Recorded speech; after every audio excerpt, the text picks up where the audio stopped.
الحمد لله والصلاة والسلام على خير خلق الله محمد وعلى آله ومن والاه. أما بعد، فإن أصدق الكتاب كتاب الله، وخير الهدي هدي محمد صلى الله عليه وسلم، وشر الأمور محدثاتها، وكل محدثة بدعة، وكل بدعة ضلالة، وكل ضلالة في النار. اللهم أرنا الحق حقا وارزقنا اتباعه، وأرنا الباطل باطلا وارزقنا اجتنابه. اللهم بك نقول، اللهم بك نستعين، اللهم آمين. براني بريز، خشكاني بريز، ماوساني بريز، السلام عليكم ورحمة الله وبركاته. من پێش هەمووشت خواپاداشی ئەو مامۆستا بەڕێزانە و مامۆستا مەروان و باقی برایان و خوشکام داتۆ کە ئەو وەسفەیان کرد کە بەڕاستی من خۆم بە طالبی علمیش نازانم، خۆم بە محیبێکی علم ئەزانم. خوا پاداشی ئەوان داتۆ ئەگەر حرفێک ئیسیفادەیان لە من کرده بێ، بەڵام من لە ئەدەب و ئەخلاقی ئەوان زۆر ئیسیفادەم کردو لە تەواضعی ئەوان کە لە جاری وا بووە لە سلێمانی و یان ئەگەر لە گەرمیانی شۆ بەڕێکەوتبم لە سەعات 7:30 و 7:35 و 36 دقەم برایانە ئامادە بوون بە 5 سەعات و 6 سەعات و جاری وا بوو زیاتریش تاقیبانی ئێوارە دانیشتون کە هیمەتی ئینسان بەرزەکاتۆ. جاری وا هەیە زۆر براو خوشک بۆ نیو سەعاتی وتارێک احتیمالە توانایان نەبێت. ئەم برایانە کە الحەمدولله لەوە ئەچێت هەمان کتێبە دەرس بڵێنەوە، بەڵام پیان خۆش بۆ ببن بە ساحێبی سەنەدەکە، نەک ئەوە بن کە دەرس لە لای من بخوێنن و وابزانن لە من شتێک فێرە بن. ئەجری مەجلیسەکەەوە بۆ هەمومانە، بەڵام هەر تەواضعی خۆیان و گەڕانەوە بۆ سەر ئەو ئەسڵەش کە دینی ئیسلام بە سەنەد دابەزیوە. پاراستنی قورئان خوای پەروەردگار بە مەلائیکە لەسەر عەرزە پاراستووە. خوای پەروەردگار بە سێنگی عولەما و پاشان بە سەنەد خوای گەورە پاراستوێتی کە عولەما ئەفەرمون الئیسناد من الدین لولا الئیسناد لقال من شاء ما شاء. ضرورە ئەم علمە بگەڕێتوە لەبەرەوەی ئەو کەسەی کە مامۆسای کتێب بێ هەڵەی زۆرتر ئەبێ لەوەی کە ڕاست بپێکێت، چونکە بەرەکەتێک لە خوێندنی علم هەیە دانیشیت لە لای مامۆسایە قەت بە هیچ شێوەیە حتا جگە لە بارەکەتەکەی کوردکردنەوەی کاتت ئەوەی کە بە ماوەیەکی زۆر لەوە چێ بە ساڵێ وەری بگری احتیمالە بە مانگێ لە حەلەقەی علمە وەری بگری.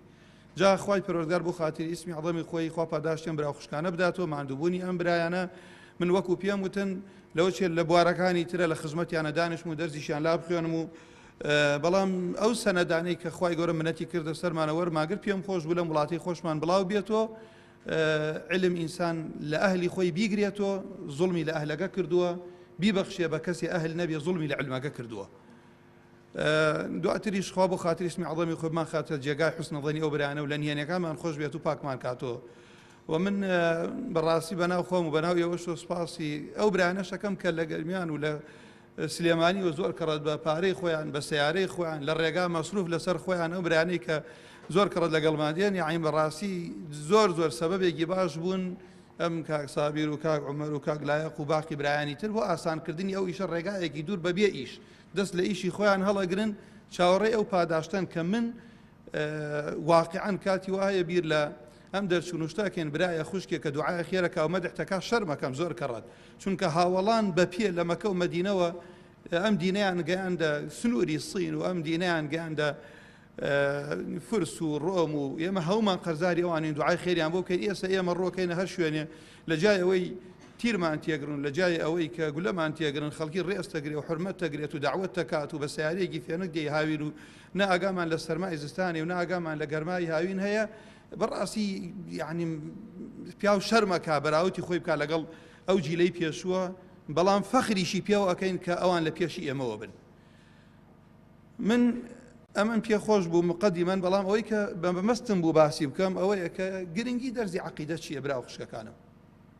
زۆر بە کورتی کە ئەوە نییە مجەلەداتی لەسەر نووسراوە و کتێبی زۆر لەسەر نووسراوە، چونکە بەڕاستی عەقیدە بریتە لەوەی کو زانایان ئەفەرمێ ما يعقد عليه الإنسان قلبه عقدا جازما محكما. ئەو شتێک کە ئینسان دڵی خۆی بەستۆ پێیەوە. تۆ تەماشاکەن من مامۆسایەکمانە بوو مڕەبی و دکتۆر عەبدولوهاب جارێکیان لەگەڵ ڕێز و حرمەتم بۆ ئەم شوێنە و ئەم برا خوشکانی دانیشتە بوون دائیمەن 5-6 دقە ڕێگا و ئوسلوبی پەروەردەی پێوتین دوورەکەوتووە لە دەرسی جامیعە جارێکیان لە پەنجەرەی ئەو قاعی کە تایە بووین کوڕ و کچێک لە دەرەوە دانیشتە بوون وتی ئەوە ئێساتە بیریان لە لای دەوام نەماوە و سەرما و گەرما و هەر قسەیەکەکەنەوەی مقابلی خۆی پێخۆش بێت و پۆشاکێک لە بەرەکەنەوەی مقابل پێخۆش بێت لله المەثل الأعلى و تێزانن بۆتی لەوە بە حسابی خۆیان ئەوە ناوە حب و مەحەبە و ئەم شتانە بەڵام ئەوە جزئێکی کەم کە کابرا والی ئەکات کە ناشەرعی بوو عاقبەتەکەی خراپە بێ شایەتەکەی ئەوە نەبوو شایەتەکەی ئەوە بوو ئەگەر ئێمە بەڕاستی خوامان خۆش بێت لە شوێنێکین خوا پێ خۆش بێت کەسابەتێکین خوا پێ خۆش بێت سیاسەتێکین خوا پێ خۆش بێت پۆشاکێ لە بەرەکەین خوا پێ خۆش بێت لەگەڵ جەمع و تاقیمێکە بین خوا پێ خۆش بێت عەقیدە و عیبادەتیشمان وا ئەبێ کە خوای گەورە بێوێ کەوابوو ئینسان ئەو شتەی کە لە ناو دڵێتی زۆر کەڕە تەحەمولی سەرما و گەرما هۆکە ئیبن قەیم ئەفەرمێت جوڵە و حەرەکات و بڕیاری ئینسان بریتی علاقەی بەو عەقیدەوە هەیە کە لە دڵێتی لە خۆشەویستیە لە بغضە من أحب لله وأبغض لله وأعطى لله ومنع لله فقد استكمل الإيمان ئەمە یەکە ئینسانی مسلمان بزانێ بۆچی عەقیدە بەڕاستی عەقیدە کتێب بۆتانێت لەفزمان ڕاستکاتەوە ئەگەنا عەقیدە ئەوەنەی کە عەمەلە کەمتر ئەوەنەی کە کتێبە بۆیە من لێرە بە کورتی ئیشارەت بۆ کەم جارێ خاڵی یەکەم ئەوەی کە لە عەقیدە ئیسلامی ئەخوێنێری هەمووی غەیبیە کە غەیبیات بوو ئەبێت لە قورئان و سونەت لێی دەرنەچیت ئەبێت عەقڵ شوێنی نەقڵ بکەوێت چونکە من پرسیارێکم عەقیدە چێ خوێنین ئێمە باس لە ذاتی ئەڵڵا خوێنین لە عەقیدە پێغەمبەری ئازیز صلی الله عليه وسلم هەموو تەمەنی پێشەوەی نوێژ فەرز بێت هاوڵانی لەسەر ناسینی خوا پەروەردە کرد بۆیە دواتر هەموو شت لەلایەن ئاسان بوو بەڵام ئێمە لە ڕۆژگارێک ئەژین پێش ئەوەی کە وەکو غروبەتی ئەمڕۆی ئیسلام مامۆستا محەممەد خودبە فەرمێ ئێمە ئیسلام هەمووی وەرەگرین جارێ خوامان نەناسیوە ئیتر دوای نوێژمان بەبێ ڕوحیەت ئەبێت ولا ئوبەڕەمان تیا لاواز ئەبێت کەسابەت احتیمالە دنیا بە کورتی کاریگەری لەسەرمان هەیە غوربەتەکە لەوەیە مسلمانان وەکو کەفی سەر ئاوان مسلمانان هێژگار زۆرن بەڵام ئەسەفە ئەگەر ئێستا بێت و سەد و ئەوەنە هاوڵ بەرامبەر 3000 کەسی گرت بێت بۆ ئەوە دەرنەچوو بوون کە ڕوبەڕویان ببنەوە ئێستا بڵێ ئومەتی ئیسلام مەلاینن بەڵام 5 ملیۆنی یەهود هەمووی زەلیل کردووە تۆ غەریبی لێتێ سەحابەیەک تێی پێغەمبەری خوا ئەمن قلة نحن يومئذ يا رسول الله غريبيان لهات كاتب يغمري عزيز فرمي صلى الله عليه وسلم يوشك أن تداعى عليكم الأمم كما تداعى الأكلة على قصعتها نزيك أمتك عن دابار لسرتانا غريبيان لهات أصحابك بوشي وك خواي قورا لبر عظمتي خواها مشتيقان للا بتشوبو في غمري خوا فرمينا يو زور أو الرجا بلان براسي زوريكتان وكوتيا كفي سر أو توشي وهن بنتيان وهن تيا فرمي حب الدنيا وكراهية الموت حقيقة من كاتي قرآن خوينم سنة خوينم همو جار براوتي خوما كم لقال أو جيلي بيشو يعني بياو زور كرشر مزارة بيت كابو خالي يكم لقرينجي عقيدة يا مكة باسكين باس لكتبكين آية كتب عقلي خلقي ورقريا بوحي ورقريا باس لأنبياء أكرين الأبيل لقرآن وسنة وري بقري باس للروجي دعائي أكي باس لقدر أكي أبي هرهم ويشي به عقيدة قرانوية بو النصوص عقيدة كتابني بويا با علماء أهل كلام وانيك القرآن والسنة لادن بيانوتي أهل كلام أقرأنا بو كلامي بشر أو جيلي بيشوش جاري وأبو ورق سيكي كرتيان سفيان الثوري جاري كان با إمامي جعفر الله نصيحتي كان بكا والله قسيكي كردوا من براسي لو تشل زور شون باسي كم ودوباريشي كم بيشم خوشة بلوحيكي جوان هلو أسري فرموي من أراد العزة بغير عشيرة أو الهيبة بغير سلطان فليخرج من معصية الله إلى طاعة الله كي إخوة عزتي بيا ببخشيت ببيا ويدا صلاة عشرة قوة لبشتوا بيا كي هيبتي ببيا ويسلطاني هبيت بعد درجت لمعصية إخوة بو طاعة إخوة يبروردقار أما حقيقتك باورت أن هبيا بن أبرز كام لشتي زور كمو كمن رضي بما قسمه الله له فرمي ارضى بما قسمه الله لك تكن أغنى الناس في غمر إخوة صلى الله عليه وسلم خلقي وايا ناني أبي إخوة بلام سري زور برزا قد قلينا كاد نيمة حالم وايا خلقي واشي زوري هيا أروانيت السروي خوي دائما دلي تنقو بيتاقته أما خالي يكم لعقيدة ما قالوا هركز بيه عقيدة بروا شواني آرائي خلقي بك لعقيدة تسليمي النصوص النبيت لا أدا قلين جيم عقيدة لتشي برابر رزا كانم خشكا كانم يكم همو بيغمبران خو أبو أوي روانا كردون سەرکەوتنی دنیا مەرجی صحیحی عەقیدەش بوایە، مەرجی ڕاستی مەنهەجیش بوایە، پێغەمبەران هەموویان سەرەکەوتن. بێحکمەت نەبووە، زۆر لە پێغەمبەران لە دنیا سەر نەکەوتون، بەڵکو هیوایان بۆ کەس شوێنی نەکەوتووە. پاراستنی مەبدە و عەقیدە لای خوای پەروەردگار سەرکەوتنە. ئەمە خاڵێکە موسڵمان ئەگەر ئەمە لێی تێنەگەین، من ئەو کاتە دەسەکەمە تەنازولا دین ئەگۆڕم لەبەر خاتری خەڵک یا جارێ وایە لەبەر خاتری دوو دەنگ، نەتیجەکەش خوا ناداتی. دوو معلومی جەنابتان من حەز ناکەم زۆر نمونە بێنمەوە کە بیستم زۆر بە کورتی ئیشارەت پێ بکەم. هەمومان لەوتێ دەیان جار لەو تارە بیستمان کاتێ ئەبولوەلی داد بۆ خزمەتی پێغەمبەر صلی الله عليه وسلم، عەرەب ئەویان هەڵبژارد. عین وەکو وایە ئێستا قیاداتی ئێستا کۆ بێتەوە، ئێمە نەک لەم دەسەڵاتێشمان هەبین. لە کاتی زۆر غوربەت و لاوازی چەند کەسێ شوێنی پێغەمبەر کەوتبوو صلی الله عليه وسلم، هات بۆ لایوتی ئەی برازاکەم إن كنت إنما تريد بما جئت به من هذا الأمر مالا جمعنا لك من أموالنا حتى تكون أكثرنا مالا. أما بداية إسلام أمر كذا بيغمر صلى الله عليه وسلم. أجر أم دعوة يناو تبوي بارت أوي بارت بوكا كوكا نتاوى كل هم مع دولة من تربية. وإن كنت تريد به شرف سودناك علينا. ناي ساني مسلمان وسيلينا شرعي ناقل يتبر إذا صلاتي بيشوك أخوات أيدناك باري خويل بيناوي أم إسلام أبي الصرفك إن الله اشترى من المؤمنين أنفسهم وأموالهم بأن لهم الجنة. والله إيمان داران أم آية دواتري شو ما بين لك صاحبي مال نفسي خو ما بين برامبر إسلام إما أو تاقمنين خواسر ما خات بترسين خواب ما نقوله صاحبي مال نفسي خود بي برامبر بم إسلامه خواي قورة خالدين فيها أود بي أبخشك ما لا عين رأت ولا أذن سمعت ولا خطر على قلب بشر. بلام تاقيتك أتو خواي قورة أو أبو لولا ما دعاء أو يقال دا صلاة تأوي بارت أوي آفرت تأوي أقريش نخوشي. بلام بيغمري آزي صلى الله عليه وسلم بشي والله ميدانو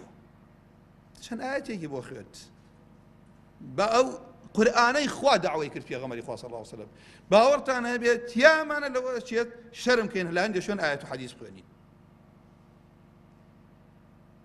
بلام دعاء أو فياوك لبيبي ناو أو كاتي عربو كاتي أماني بيزقراوة بدا مشابهيك أو عنشتان نحلف بالله سين أخوين بخوا لقد جاءكم أبو الوليد بغير الوجه الذي ذهب به. بخوا بدا مشابهيك قراوة كاتي اللي قال يانا داني تنشتيجي وتمن همي باسناكم تنها أو بيي وتن والله أمي هناويك ما سمعت مثله قط والله ما هو بالشعر ولا بالسحر ولا بالكهانة تارشت أي معشر عرب أطيعوه إطاعي محمد كان إطاعي محمد كان عرب شو أنت أنا كويه هموي والله مثل عادتي يسي شوية عادة خلق قبيني أم ما فخر كان بهمو مسلماناني خمانو بهمو إسلامي كانوا برو تماشاك هلا يكي بشوكي أم زور قورا أكلتو هلا قورا إخوان لا بشوكا بلام دائما ديان همو إعلام كوتوتا إيشني تماشاك لا ناو قتابي وبيقرأ لا كريكارك ما بيقرأ لا مهندسك وبيقرأ لا وزيرك لا أندام فلمانكي من الله الإسلام كان بعام تماشاك بزام خلقك شين نموني جوانان بشان داوا شندل صوزي أو خلقا بلام أوهم وزبانة أوهم إعلامه أو تاريخ دريجي هي لا والله ما قلتيان شي سحرك والله يا أبا الوليد بلساني والله محمد بزباني توشي سحري كرديد. قال هذا رأيي فيه أما الرأي منه فاصنعوا ما بدا لكم رو خوتان شيء كان بكن كابو اللي رام خاله بلا برزه كان من بلام شوين كوتي محمد المصطفى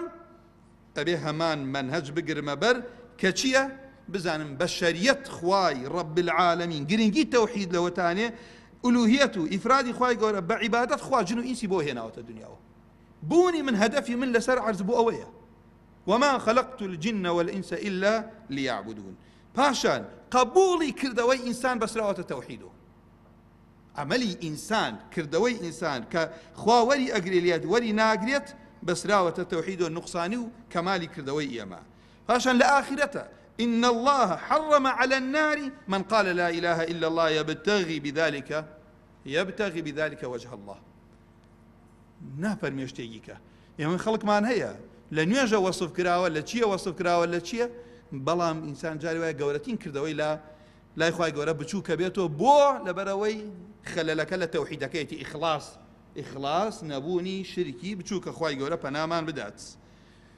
پاشان برا بە ڕێزەکانم شەڵا کورتێکەکەم و مامۆسا بە ڕێزەکانم با ئین دەکەم بەڵام زۆر بەسەری ئەمە جێ دێڵم بۆ خۆیان و مامۆسانە لە وتارە لە دەرسێنیکەن ئێمە کە باس لە تەوحید دەکەین باس لە پەیوەندی عەبد لەگەڵ خوایە کات من شتێکتان پێڵێم خۆم بیڵێم بە کوفری ئەزارم خەڵکم بینیوە چەند ساڵە سەرقاڵی دەرز و دەعوەیە چونکە لە تەوحیدیە نەگەشتووە لە مەجلیسیە ئەڵێ أسماء وصفات علم لا ينفع وجهل لا يضر هم قرآن أسماء وصفات هم قرآن بسم الله الرحمن الرحيم كوتايك قل أعوذ برب الناس هم باسي خوايا قرآن شرفي توحيد علماء فرموا شرفي علم بشيوية شرفي علم بمعلومة كوية توحيد باس لذاتي الله أكات قوري هيج علمي ناقابي قوري أم علم لبروي باس لذاتي خوايا كتو أم خواد ناسي كخوا رزاقة بس داوب كاين لخوا بناسين معرفتي خوا ما نبي سلف داوين كردوتي أنا خوايا خوات ما نبي بناسي وتي أنا باشا ونية جو عبادتك أنت أما إقرارا أما إقراري كاين معرفتي خواي پروردگار إنسان لبندايتي هوا وآرزو نفسه دجمن رزقاركات بويا كابو علماء فرموا فحاجة العبد إلى التوحيد فوق كل حاجة كإنسان خواي ناسي وكاتا حسيته لجيانا بويا پەیوەندی ئینسان لەگەڵ خوا با من لە صفاتی خوا زانیم صفەتی نەقص نادەمە پاڵ خوای پەروەردگارەوە صفەتی نەقص نادەمە پاڵ خوای گەورەوە خوام ناسی بە ناوەکانی داوا لە خوای پەروەردگارەکەم خوام ناسی ئەزانم من نقصانم من مەخلوقم من ئەمرم خوا حەیون لا یەموت و خوای گەورە کەمالی هەیە اینجا برا بە ڕێزەکانم بوونی ئینسان لەسەر عەرزە وەزیفەم چییە غایەت لە بوونی من بۆ کوێ ئەڕۆم ئەمەی کە لە لای ئیسلامە جوابەکەی بە ئاسانیاتۆ لە تەوحیدە دەستەکەی خەڵکی کەنیەتی بڕۆ فەلاسفەیە هەرکیە من بەس ئاماژە بە خاڵەکانەکەم توان بڵێم پوختەی کتێبەکانی عەقیدەیە اینجا لێرەوە خاڵێکی کەش برن تەماشای قورئان و سونەتکەن هەر هەمووی باس لە تەقریری تەوحیدە تەصحیحە منهەجە وەڵامدانەوەی شوبوهاتە ئەمانە ئەبێ ئینسانی مسلمان ئاهەنگاوی لە ژیانی ڕۆژانە ئاوا هەڵسوکەوت بکەین باشە من پرسیارێک لە ئێوەکەم کەسێ 20 ساڵ لە ناو جەمعێکی ئیسلامی بێ لەکوێی ئیسلام تێگەشتووە بڕا شوێنی کەسێکی ترکوێ لە حزبێکی ئەڵمانی بێت پێم بڵێن جواب ئەمە لەکوێی ئیسلام کابرا قەسەم بەخوا نان نەبێ بیخوا نانی خۆشی ئەدات واز لە جەمعێک نایەنی قەلفێتی هەموو خەڵکی ئەوە بێ خەڵکی بگەڕێتەوە بۆ عەقیدەیەکی صەحیح ئەخلاقێکی تەواو منهەجێکی تەواو معاملاتێکی تەواو بەڵام کەوا بوو ئەم دەرسە ئەوانە ئەبێ ئاگامان لێ بێ چەند گرینگە اینجا ڕزگار بوون ئەوەتانیە شارەزا بوون لە عەقیدە ڕزگار تەکات لە شوبوهات و فکرەی خراپ خوای گەورە فەرمێ فمن كان يرجو لقاء ربه فليعمل عملا صالحا ولا يشرك بعبادة ربه أحدا أساسي دين لسر توحيد وساوة أساسي عملي صالح لسر توحيد وساوة أو سيكسا باسيناكم جهاديان كردوه خوين الرشتوه علمي وتوتو ريغانا ما وخيريتيانكا لبر أوي عملكي لسر أساسي تنها بو خوابون رانا وسابو هرسيانيان لأقري جهنم خوابنا مامدا خاڵێکی گرنگ ئەوە تانیە کە سەبەبی سەرکەوتنی مسلمانان تەوحیدە برا خوشکەکانم سەبەبی مسلمانان من شەرمەکەم کابرا لە پاڵمە سوێن بە غەیرە خوا خوات کابرا لەگەڵمە منهەجێکی کەی هێناوە بۆ ئومەتێکی ئیسلام هاوڕێیەتی و تێکەڵی لەگەڵا ئەکەم ئەم باسە بۆتە عیب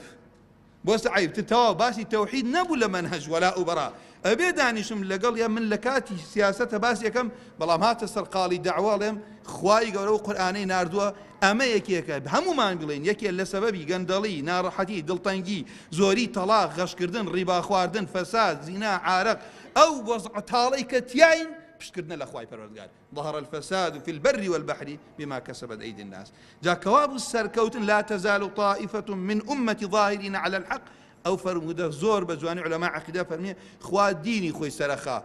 أجر قياسي قوة بيت أما لو شيء يسكو مال بيت خيال تانا يبغى شكوا خو فلان أما بوذية أو فلان عقيدة كي وسر كوتن أو لا أسباب دنياي برامبر أسباب دنياي سر كوتوا آفرين بو أو مسلماناني أسباب دنياي كان وكو بيويس نبيت اعتماد كان لسر خوا وكو بيويس بخوا سريعا قاد أجينا كسيك دنياية سر كوتوا وكو أسباب دنياي سر كوتوا وكوتا قصص من أرو أليم سينزە ساڵ پێغەمبەری ئازیز صلى الله عليه وسلم تەنها باسی تەوحیدی بۆ خەڵکەکە کرد عیبادەت فەرز نەبوو لەسەر ئەی کەسێکی ڕەوانە ئەکرد بۆ شوێنێکی پێوت يا معاذ إنك تأتي قوما من أهل الكتاب فليكن يا فلتكن وشهادة قبل قريته أول ما تدعوهم إليه شهادة أن لا إله إلا الله لا إله إلا الله ودس بي بك بويا برا برزا كان خشك كان براسي أما أول أبو من لشان دقيقة أو بس سريعة ما جاي بي بك توحيد يعني مجيئان مان شو هلا سي روها هم دعاء كان في غمر تماشا كان صلى الله عليه وسلم هم آية كان القرآن تمام ولقد بعثنا في كل أمة رسولا أن يعبدوا الله واجتنبوا الطاغوت بخوا يكس نبي هاوار بكات غير أخوا يا ما أبي هرباسي كين شو كنوكو خلق دروز بيت أي أجر هبيت كاكبر رئيس تماشا كم زام سحر وجادو شيل ولاتك ما كردوه زانم خلق شون أروا بلا مالنا شرعية دا بوي علاجي كيشيكي خويكات جاء خوا بۆ خاتر اسمی عظەمی خۆی عاقبەتی من ئێوەش بە خێر بگەڕێت خوای گەورە پاداشی خێرتان داتۆ من کۆتا قسەم ئەهل نەبووم شەهادە بدەمە هیچ برا و خوشکێک بەڵام خوای ڕەب العالەمین ئەو فەضەی لەگەڵا کردم ئەم برایانە بەڕاستی سەبەبی ئەوە بن منیش تووشی خێر بم ئەوە هیچ بڵێ کاکە وەڵا کەسێک لە دوورەتی و ئەمانە ئەوەیان قەدەر و ڕۆژگارەکەمان ئیشەکە وایە ئازایەتێکە لە هی من نییە ئازایەتێکە لەو خەڵکەیە کە لێرە بتوانن ئامادە بن و گوێ بگرن و سەبەب بن و ئیمێدیشم وایە ئەو سەنەدە وەرەقەیەک نەبێت لە ناو مەکتەبەدا نەرێت هەرتە ناوە ئەو سەنەدە دوور نیە یەکێ لەم برایانەیەکێ لەم خوشکانە بە کەسێکی بڵێنەوە دوای شوهرەتی ئەو کەسە علمی ئەو کەسە شوهرەت مەبەستم لە گەیاندنی علمەکە و کوسە ئێمە ئیمامی حەفسمانەیە لە ئیمامی عاصم ناوی شوهرەتی زۆرترە هەموو تەلەبەی ئەویش بووە لەبەرەوە ئەو برای ئینشاءڵڵا مسلمانان ڕابین ئەو شتەی گەیاندوتە بتوانی وەکو خۆی بیگەێنی تۆ خۆشیان ئەزانن دەبەخوا ئێمە بە سەریع نەماداوەتە سەرشتیا ئەمرایانە مناقەشیان لێکرەوە خوشکانە مناقەشیان کردووە لەسەر دێڕێکی وەساوین ئەمە بۆ وایە ئەوە بۆ وایە ئەوەی کە ڕۆشت ئێستا بوونی نەماوە هەر خوێندومان وەکو معلوماتێ بەڵام ئەوەی کە ئێستا بوونی هەیە زیاتر وەکو ئیرجاء ئەوەی ساتە ئەمڕۆ ئیرجاء خەتەرێکی گەورەیە لە عالەمی ئیسلامی علاقەی بە عەقیدە ئیرجاء بریتین لەوانەی عەمەل لە ئیمان دەرەخەنەوە کافر بە کافر نازانن هەموو ئیسلام تەرکە هەموو ئیسلام تەرکە پێتەڵە مسلمانە کە کابرا خۆی ڕۆژێک برایەک لەگەڵ کەسێک مناقەشە کاوێت وەڵی نوری ئیمان لە دەموچۆ کاکەم باوەڕم بە پێغەمبەر نییە باوەڕم بە قورئانەکەتانی هەر ئەوە خۆی بەبێ شەرم ئەو برایانە خۆیاندان ئەمە خەتەرێکی گەورەیە و لە ئەویش خەتەرێ لەوە گەورەتەوە تانە مسلمان بە کافر بزانی ئەم دوو خەتەر هەم خەوارج لە تاریخی ئیسلامیە بوونەتە سەبەبەوەی خوێنی مسلمانان بە ئاسانی بڕێژن ئیرجاعیش تاوان و حکم بغیر ما ئەنزەڵە ئاسانەکە لە بەرچاوی خەڵک لەو شوێنانەی کە پێویستی کردووە توانیمانە لەسەری بۆسین و خوای پەروەردگار بۆ خاتری اسمی عەظەمی خۆی هەر هەڵەیەکم کرد بێ هەر شتێک کە دڵی هەر برا خوشکێکم پێشاند بێت لە هەر شتێکە وەکو پێویست نەمتوانی بێت حەقی بدەم داوای تۆبە لە خواکەم و خوا لێم خۆش بێ ئەو لە توانامە بووە سبحانك اللهم وبحمدك أشهد أن لا إله إلا أنت أستغفرك وأتوب إليك خوا لێتان ڕازی و برا خوشکەکانم خوا پاداشتان داتوە ئەو برایانەش هەموو لایەکتان بە خێراتنەکەم مامۆساییان خوا پاداشتان داتی السلام عليكم ورحمة الله